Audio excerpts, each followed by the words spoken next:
Wala kang utang na loob, 10 years na passport mo. Kanino ako magkakautang ng loob? Binayaran ko naman yung passport ko na yun ha.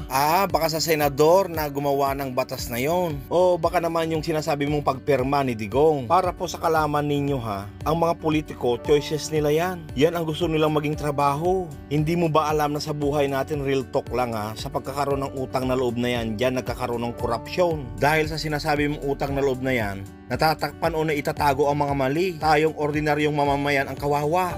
If they can't manipulated you, they will hate you. Yan ang nangyayari ngayon kay BBM. Hindi dahil wala kang nagagawa ang Pangulo ngayon. Yan ba yung sinasabi nilang weak leader? Hindi nila kayang utuin?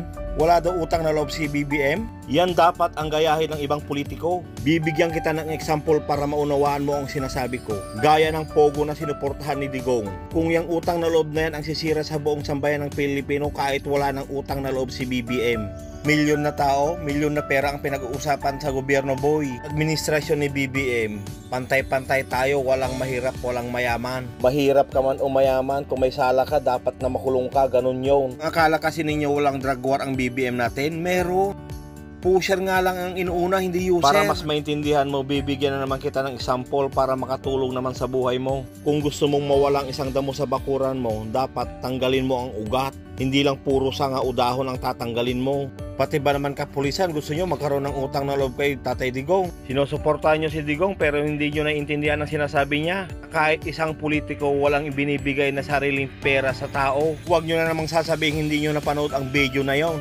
Pera ng taong bayan ang pinangdagdag sa sahod ng mga kapulisan.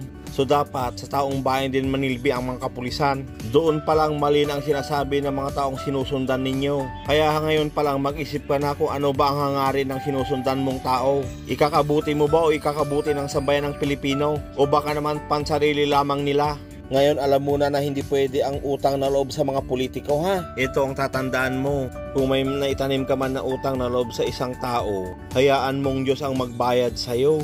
Magpasalamat ka sa Panginoon kung magandang posisyon ang binigay niya sa'yo. Dahil sa mundo, kailangan may mahirap at mayaman. Para mas maunawaan mo, kahit dito sa Taiwan, may mga taong mahihirap din. May pulubi din. May gumagamit din ng mga bawal na gamot. Dito kasi sa Taiwan, hindi uso ang utang na loob. Kahit bata ka pa o senior ka pa dyan, kung nagkasala ka, kailangan mong pagbayaran.